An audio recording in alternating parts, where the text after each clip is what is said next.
If you've ever been through a breakup, you know the pain is no joke. It's not just in your head, it's physical.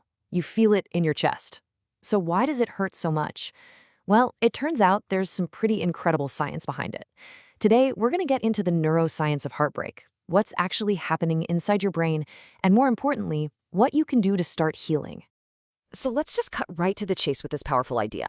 And I'm not just being poetic here. This is literal. When that romantic connection is severed, your brain chemistry gets thrown into complete chaos. It actually starts to look a lot like the brain of someone going through drug withdrawal. That feeling of desperation, that anxiety, that physical ache, it's all part of a very real, very biological process. So let's put on our lab coats for a second and look at the science of that wound. And this is the part you really need to get. The pain you're feeling is not just all in your head. It's a real biological event, and your body's having a very real response to it. Okay, so think about it like this. Way back, bonding with others was key to survival. So our brains are wired for attachment. When that bond is suddenly broken, your brain doesn't really know the difference between that emotional pain and, say, burning your hand on a stove.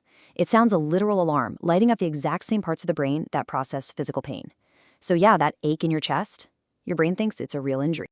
This whole situation sets up this crazy tug of war inside your head. See, one part of your brain is screaming for that feel-good chemical, that dopamine hit that it got used to when you were with your partner. It's craving reconnection. But what's it actually getting? The total opposite, a sudden, shocking loss and a massive flood of stress hormones. It's this chemical civil war that makes you feel like you're in a constant state of crisis. So with all that chaos going on, your brain tries to cope. But this is where things get tricky. It can sometimes feel like your own mind is betraying you with some very convincing memory tricks. In order to make sense of all of this pain, your brain starts to, well, rewrite history a little bit. And it's not like you're choosing to do this. It's a subconscious defense mechanism that, unfortunately, can make healing a whole lot harder. And here's the biggest trick it plays. Your brain becomes a movie editor. It cuts out all the bad stuff, the fights, the little annoyances, all the reasons it didn't work out. Poof, gone. And instead, it takes all the good times, the laughter, the vacations, the inside jokes, and puts them on a nonstop loop. It's a greatest hits album of the relationship, and it makes you miss something that wasn't even entirely real. And that right there, that idealization, that is the absolute #1 trap your mind sets for you when you're going through this. It keeps you stuck, longing for a fantasy version of the past. So what happens when your brain is feeding you this perfect highlight reel 24/7? You start looking for more. You find yourself scrolling through their social media, rereading old messages, staring at old photos. Every single time you do that, you're not getting relief. You're just poking the wound, making it fresh all over again, and keeping that painful cycle going. You know that feeling? Just waiting for a text, a call, some kind of sign? Well, it's pretty much like you're just standing there, staring at a door that you know is locked. The only way to move forward is for you to be the one to finally turn around and walk away. Okay, so that's the problem. It's intense. But the good news is, you are not helpless here. Not at all.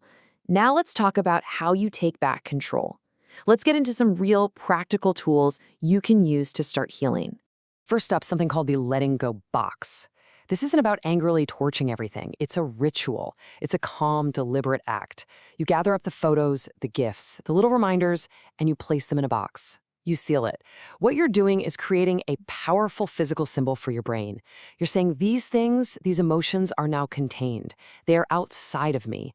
It helps you externalize all that emotional weight. Next, we've got the empty chair technique. So much of the pain after a breakup comes from all the things we wish we'd said. This gives you your stage. You put an empty chair in front of you, you imagine them sitting there, and you let it all out. The anger, the hurt, the confusion, the goodbye, everything. And here's the most important part. When you're done, you are the one who gets the final word. You declare that it's over. You give yourself closure. See, when you start using tools like these, you stop being a passenger in your own brain's chaotic withdrawal process. You get in the driver's seat. You start becoming the author of your own recovery. This is how you truly heal, by writing your own ending to the story. But look, let's be real for a second. This doesn't happen overnight. The first month or so, that's usually the alarm phase. It's intense. The next couple of months, that's the work, when you're actively using these tools. And then, slowly but surely, your brain chemistry starts to get back to normal.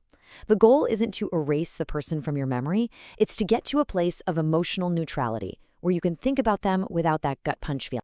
So, if you remember one thing from all of this, let it be this. You have the power. You do not need to wait for a final conversation or an apology or some explanation to get closure, because real closure never comes from them. There's this incredible Korean saying that just nails it. 마침표는 내가 찍는 것. It means I am the one who puts the period at the end of the sentence. You decide when the story is over. You create the closure. So I'll leave you with this question. Knowing that the pen is in your hand, knowing that you have the tools to take back your own story, how are you going to write your own ending?